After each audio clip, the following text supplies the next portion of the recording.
ምንጊዜም ሚዲያ የዕለቱ ጉዳይ ከመጽሐፍት ገበታ ከአድማጮች መድረክ መስታወት የቅዳሜ ወጎችና የተወልደ እንግዳ መደበኛ ዝግጅቶቻችን ናቸው። 703 475 6309 ስልካችን ምንጊዜም ሚዲያ @gmail.com የኢሜል አድራሻችን ነው። ሰብስክራይብ በማድረግ ቤተሰብ ይሁኑ። ምንጊዜም ኢትዮጵያ።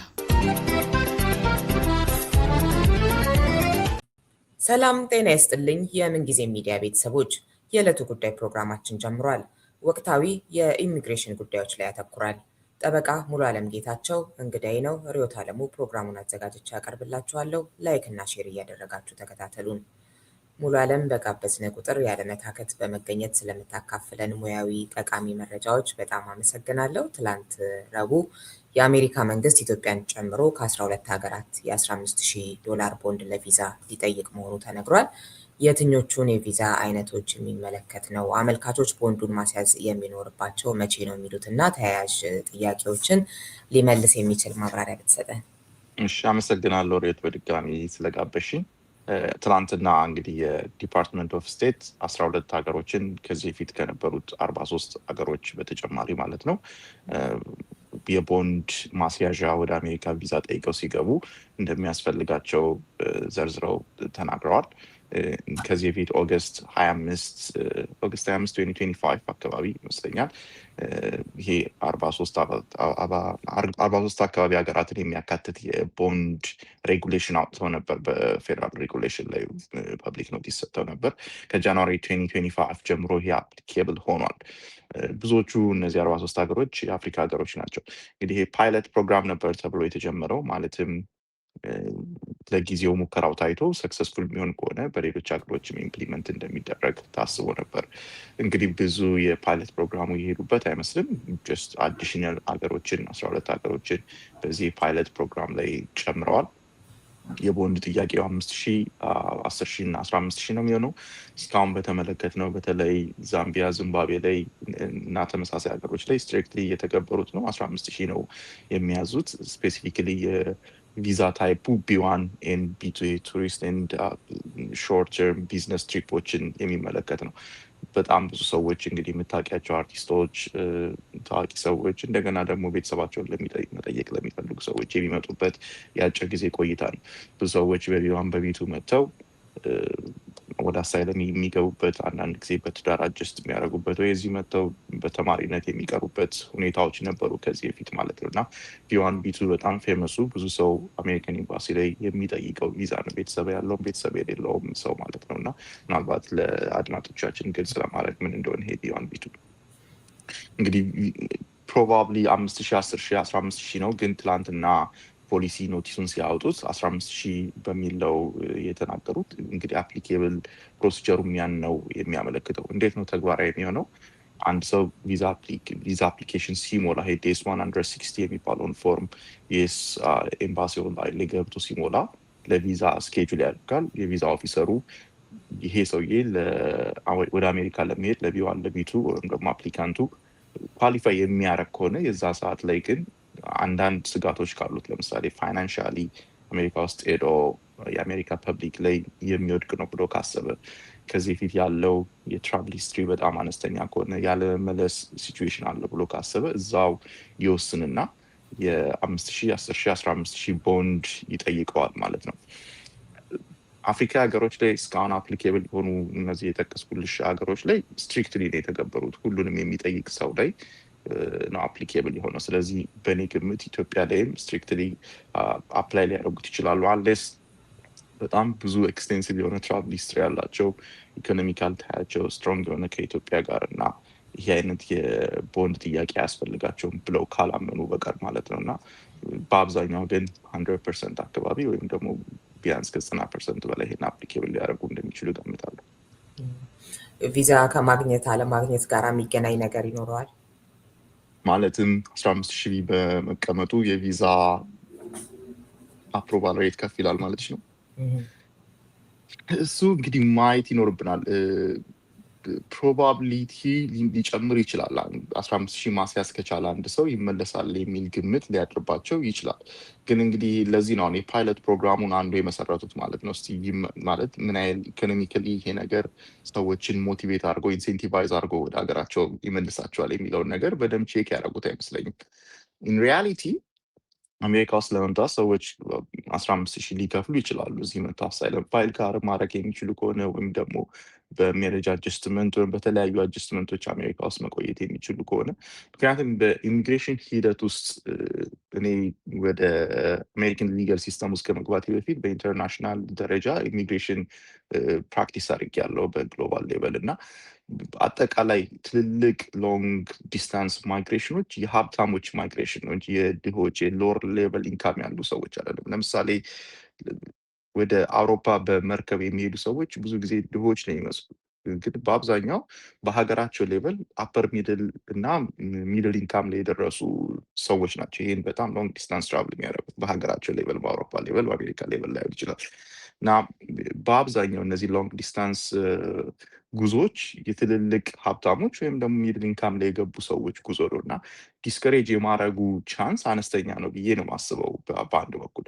በሌላ በኩል ግን ሜቢ አንዳንድ ሰዎች አሳይለም ላይ ለመግባት 15,000 ብር አስይዘው እና እርግጠኛ ላልሆኑበት ፕሮሲጀር ውስጥ 15,000 ብራቸውን ላይሸውቡ ይችላሉ። ምክንያቱም ወደ 4 ሚሊዮን የኢትዮጵያ ብር አካባቢ ነው $15,000።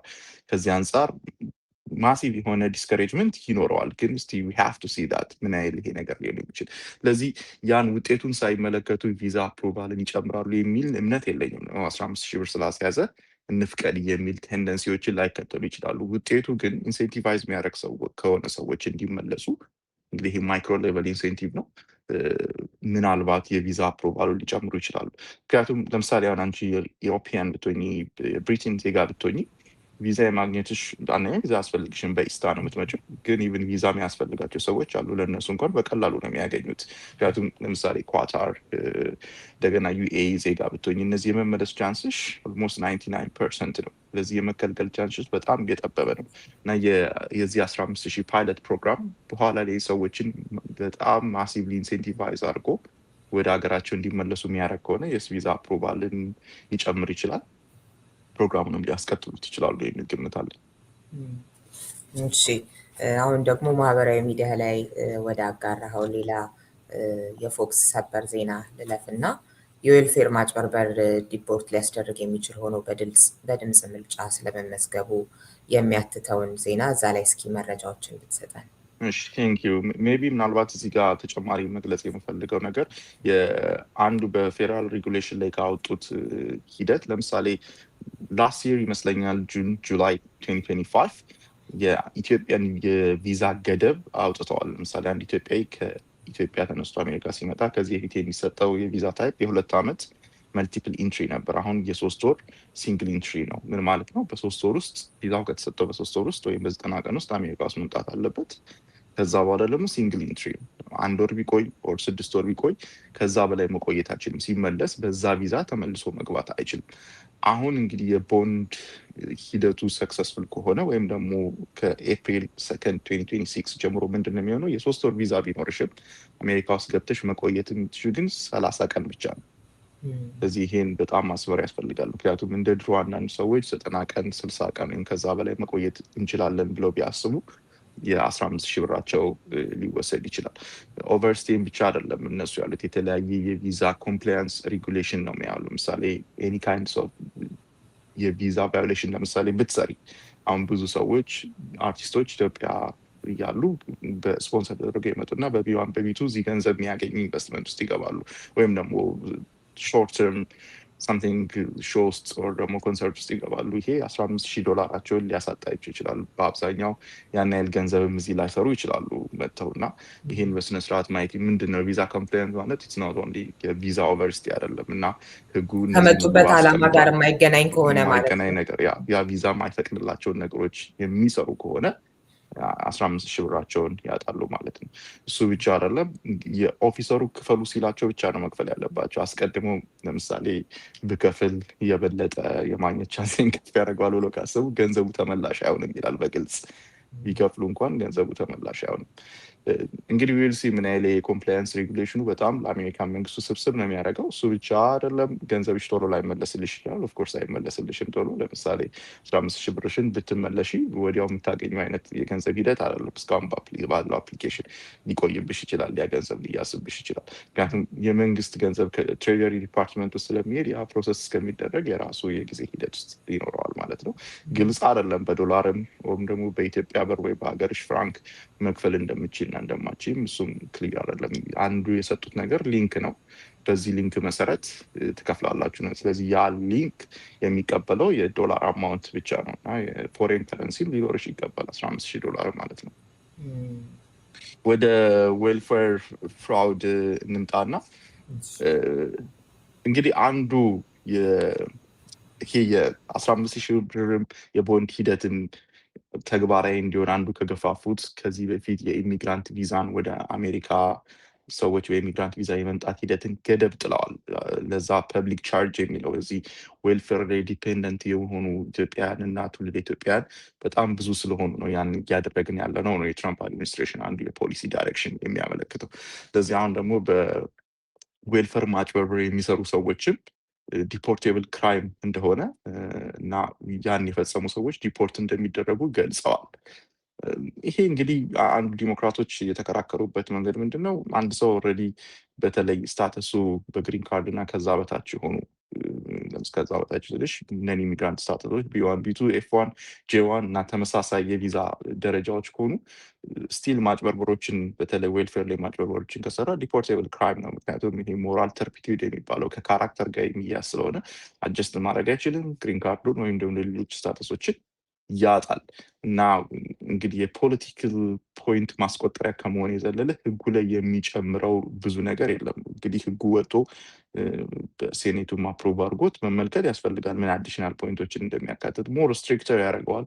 ከዚህ በፊት ያሉትን አነስተኛ የሆኑ ቀዳዳዎችን ሊደፍን ይችላል እንጂ የተለየ ጠንካራ የሆነ አዲስ ህግ የወጣ አይመስለኝም በእኔ ግምት። ጀስት አሁን ያለውን የፖለቲካል ኢንቫይሮንመንት ከማራገብ አንጻር እንደ አዲሽናል ፖይንት ዌልፌር ላይ ፍራውድ ይፈጽማሉ የማጭበርበር ይፈጽማሉ ያሏቸውን ሰዎች ለማስፈራራት የታቀደ ነው። ከዛ የዘለለ ምክንያቱም ከዚህ በፊትም አንድ ሰው ካጭበረበረ ዲፖርቴብል ክራይም ነው ማጭበርበር ዌልፌር ላይ የተመሰረተው ሌሎች የገቨርንመንት ቤኔፊቶችን ማጭበርበር።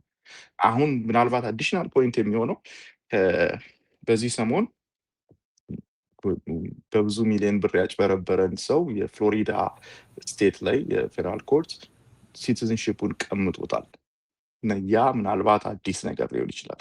ምክንያቱም ከዚህ በፊት የተለያዩ የፌደራል ኮርቶች እንዳመለከቱት አንድ ሰው ሲቲዝን ሆኖ የፈጸማቸው ማጭበርበሮች ለናቹራላይዜሽኑ ወይም ደግሞ ዲናቹራላይዝ ለማድረግ ሲቲዝንሽፑን ለማስቀማት አይውልም የሚል ድንጋጌ ነበር። እንግዲህ ከዚህ በተጻራሪ ነው የፌደራል ኮርት ይህን ግለሰብ ስላጭበረበረ የሲቲዝንሽፑን ቀምቶ ዲፖርት መደረግ እንደሚችል ያመለከተው። ስለዚህ የኢሚግሬሽን ኮርት አሁን ሪሙቭ ያደርገዋል ማለት ነው ከአሜሪካ ዋንስ ዲናቹራላይዝ ከተደረገ በኋላ። ስለዚህ ይሄ አዲስ ክስተት ነው ማለት ሰዎች ሲቲዝን ከሆኑ በኋላ በሰራቸው ወንጀሎችም ሲቲዝንሽፓቸውን ሊነጠቁ ይችላሉ ማጭበርበሮች ማለት ነው። እንግዲህ አዲስ ክስተት ነው። ፕሮባብሊ ሌሎች የፌዴራል ኮርቶች የሚከተሉት ከሆነ ማሲቭ የሆነ የዲናቹራላይዜሽን ይሄ ከሲቲዝንሽፕ የማስወጣት ሂደት ሊያስጀምሩ ይችላሉ።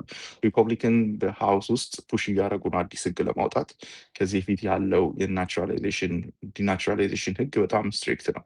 ስለዚህ አሁን የበለጠ በፍራውድ ላይ በተለይ ከሶማሌ ጋር በተያያዘ ሚኒሶታ ላይ እና ሌሎች ስቴቶች ላይ በሆም ኬር ቢዝነስ ላይ ያሉ ማጭበርበሮችን ተከትሎ በአብዛኛው ሲቲዝን የሆኑ ሰዎች ስለሆኑ ይሄን የፈጽሙት።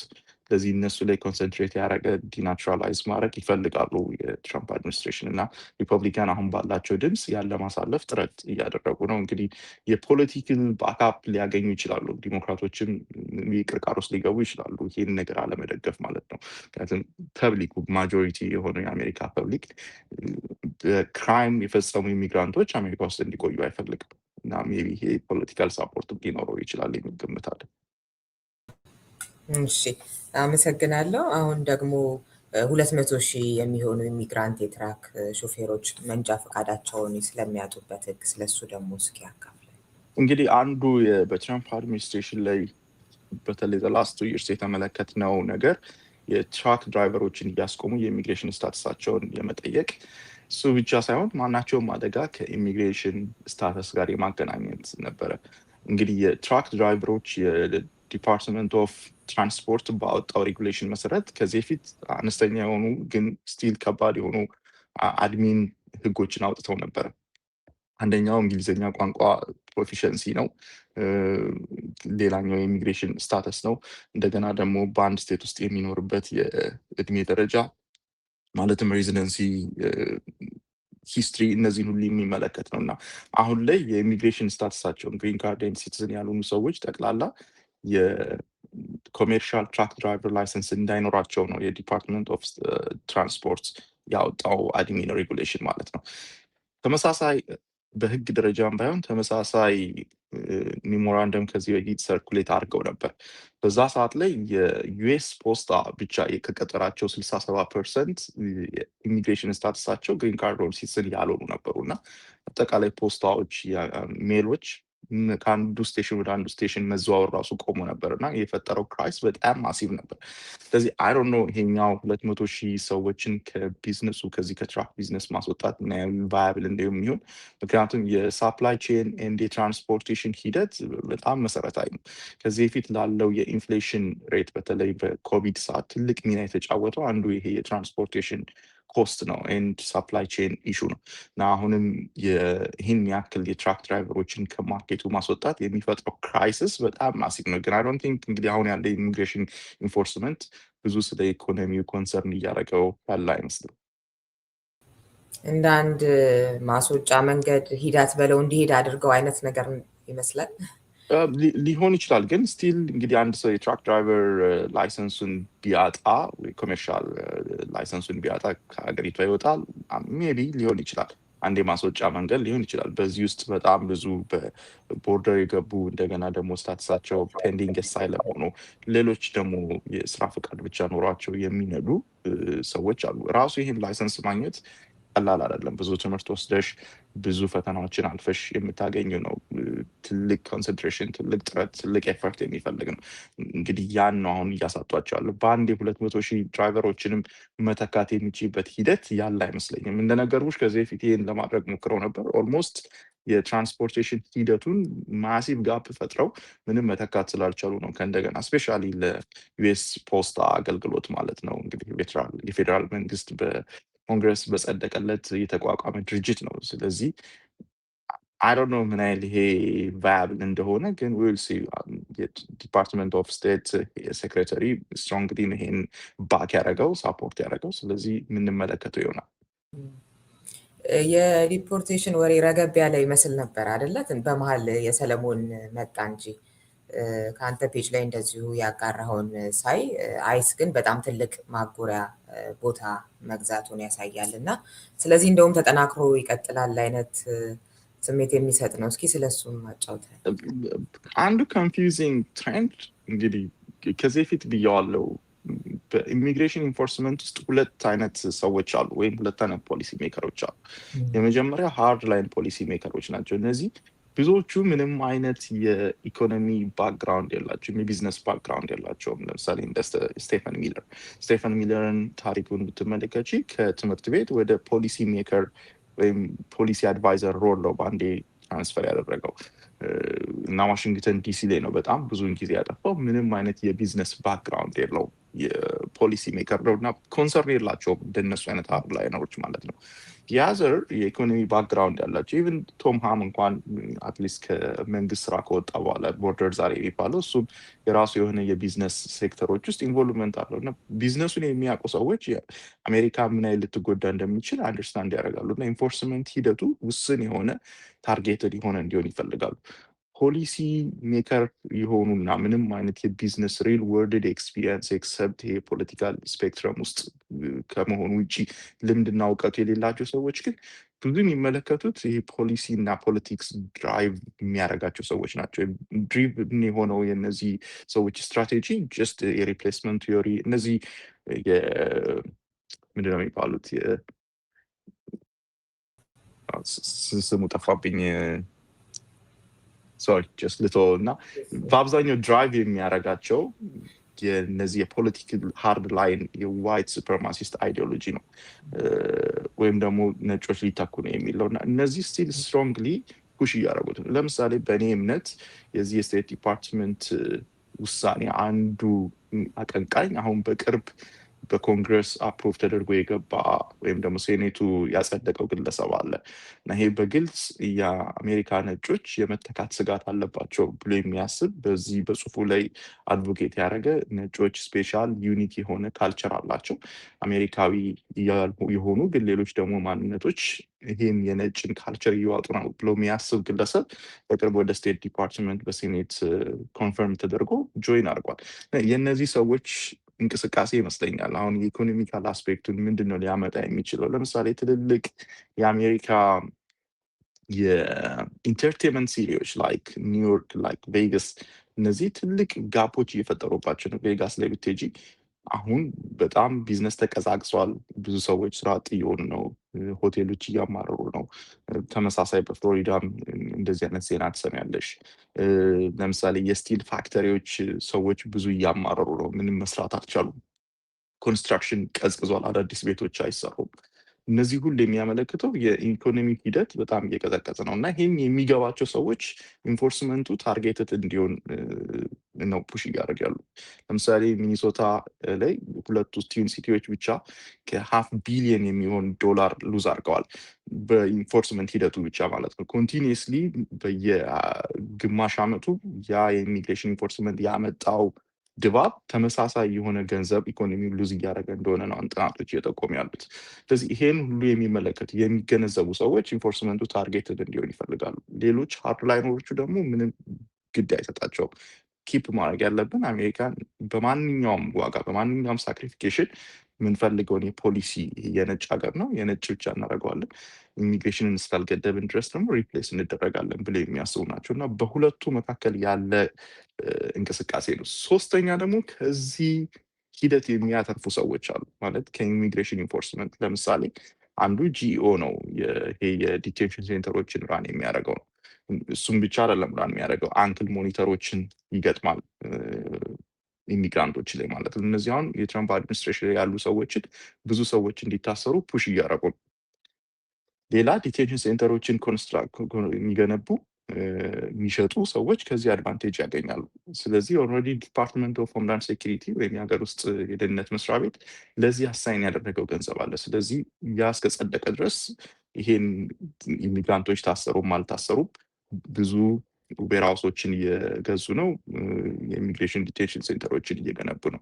ባይ ዘ ኤንድ ኦፍ 2026 ከ125,000 የሚሆን ኢሚግራንቶችን የሚያሱ ዌርሃውሶች ዲቴንሽን ሴንተሮች ይገነባሉ ወይም ይገዛሉ እና ኦልሞስት ያን ለማጠናቀቅ በእቅድ ላይ ናቸው።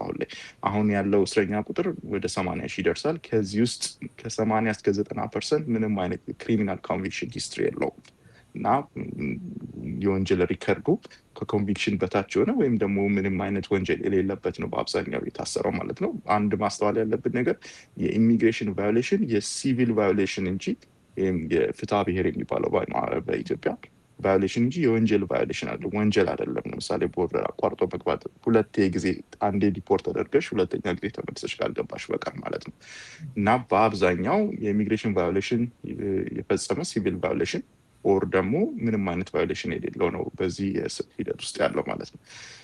ስለዚህ በእነዚህ የሃርድ ላይነሮች እና ፕራግማቲክ የሆኑ ሰዎች መካከል ያለ ፑሽ የኢሚግሬሽን ሂደቱን አንዳንድ ጊዜ ፖዝ ያደርገዋል፣ አንዳንድ ጊዜ በጣም ያፋጥነዋል። እንደገና ደግሞ መሬት ላይ ያለው እንቅስቃሴዎች፣ ሲቪል ሶሳይቲዎች፣ የፖለቲካል ስፔክትረም ላይ ያለ ፑሽ ባክ እነዚህም ኢንፎርስመንቱን ሲያቀዘቅሩት ከእንደገና ደግሞ ሃርድ ላይነሮቹ ኢሚግሬሽን እስረኞች ቤኔፊት የሚያደርጉት ኢንሴንቲቫይዝድ የሆኑ ተቋሞች ለምሳሌ እንደ ጂኦ እንደ ፓለንታየር የአንክል ሞኒተር የሚያመርቱ ሰዎች ደግሞ ከእንደገና ሲቀዘቅዝባቸው ቢዝነሳቸው የቀዘቀዘ ስለሆነ በጣም ፈንድ ያደርጉታል። ይህን እንቅስቃሴ የአሜሪካ ፐብሊክ ሳፖርት እንደሚያደርግ የሚያሳዩ አድቨርታይዝመንቶችን ያሳያሉ። ለምሳሌ ፌስቡክሽ ላይ ተመሳሳይ የዚህ የኢሚግሬሽን ሂደቶች ላይ እንድትመለከች ፌስቡክ ላይ ብትሄጂ ዲፖርት ዘም ምናምን የሚሉ ከታች ኮሜንቶችን ትያለሽ። እነዚህ ቡቶች ማለት ነው። በአብዛኛው ህንድ ላይ፣ ቻይና ላይ፣ ፊሊፒንስ ላይ የተቀጠሩ ሰዎች ኮሜንት የሚያደርጉት ነው እና ይሄን ፑሽ የሚያደርጉት ለሶሻል ሚዲያ የተቀጠሩ ሰዎች ናቸው። ምክንያቱም የአሜሪካ ፐብሊክ ሳፖርት በማድረግ የሚያገኙት ኢንካም ቀላል አይደለም እና ሪል ግለሰቦች ላይሆኑ ይችላሉ ይሄን የሚያደርጉት።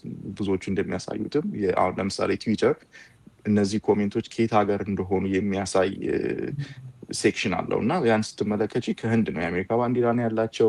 አንዳንዶቹ ከፊሊፒንስ ናቸው፣ ፊሊፒኖ ናቸው።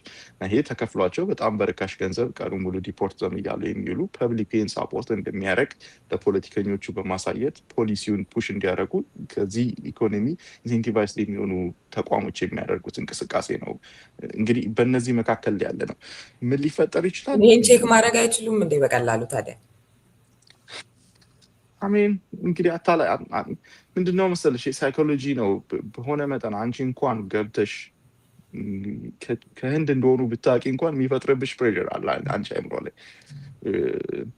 ለምሳሌ አንድ በዚህ በቢዝነስ ሂደት ውስጥ የተጠና ጥናት አለ።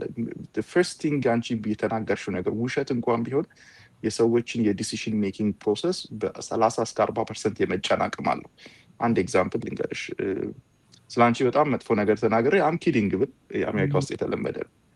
መጀመሪያ ያን የሰሙ ሰዎች ስላንቺ እንደዛ የማሰብ ቻንሳቸው 30-40% ከፍ ይላል። ኢቨን ኢፍ አም ኪዲንግ የሚሆን ነገር ብናገር ማለት ነው። እዚህ ሀገር የሚሰሩ ነገሮች በአብዛኛው ዴታ ድሪቨን ናቸው። ይሄ የምናገረው ነገር የምጽፈው ነገር ኢቨን ኢፍ ውሸት እንደሆነ ቢታወቅ እንኳን ምን ያህል ፖሊሲ ሜከሮችን ኢንፍሉዌንስ ያደርጋል እና ሳይኮሎጂካሊ በስነ ልቦና ደረጃ ምንድን ናቸው ጥናቶች የሚያሳዩት ውሸት እንኳን እየሆነ እያወቀ ዲሲሽን ሜኪንግ ላይ ኢምፓክት አለው። ሰዎች ውሸት መሆኑን አይደለም የሚያስታውሱት፣ መጀመሪያ ያን ነገር መስማታቸው ማየታቸው የሚያስታውሱት። ለዚህ ነው ይሄን እንግዲህ በጣም ጥንታዊ እንኳን ባይሆን የዚህ የናዚ ፕሮፓጋንዲስት በደንብ የተረዱት ማለት ነው። ውሸት እንኳን ቢሆን just keep saying even if ሰዎች ውሸት መሆኑን ቢያውቁ እንኳን በተደጋጋሚ ስትነግራቸው ይሄ ኮንሽየስ የሆነ ማይንዳቸው ይረሳዋል ውሸት መሆኑን። the only thing የሚያስታውሱት ነገር በተደጋጋሚ መስማታቸው። ስለዚህ ያ ፕሬሸር ስለሚያደርጋቸው ዲሲሽን ሜኪንግ ፕሮሰሳቸው ላይ ኢምፓክት ይኖረዋል ብሎ ያምናሉ። ደግሞ እውነት ነው፣ ይሄ ነው ሪያሊቲ። ስለዚህ ከዛ አንጻር ነው ይሄን ፑሽ የሚያደርጉት። ግን ለምሳሌ አሁን ቺካጎ ላይ የኢሊኖይ ገቨርነር ሳፖርት ያደረጋት ሴኔተር አለች እና የእሷ ሳፖርት አሁን በጣም ማሲቭሊ ነው የጨመረው እና አጠቃላይ የአድ ቪዲዮቿን ብትመለከቺ በጣም አግሬሲቭ የሆነ ስለሮችን በትራምፕ እና በአይስ ላይ በኢሚግሬሽን ኢንፎርስመንት ላይ የምትናገር ነች። ስለዚህ ፐብሊኩ በአንድ በኩል ምን አይነት ሴናተሮችን ወይም ደግሞ ካንዲዴቶችን ሳፖርት እያደረገ ነው? አይስ ላይ እና ትራምፕ ላይ አጌንስት የሆኑ እና ስትሮንግ አቋም ያላቸው ለመዋጋት ፈቃደኛ የሆኑ ሰዎችን ሳፖርት እያደረገ ነው። ስለዚህ ይሄ ትሬንዱን ሊቀንሰው ወይም ደግሞ የኢሚግሬሽን ኢንፎርስመንት ዝቅ ሊያደረገ ይችላል። የምንመለከተው ነው።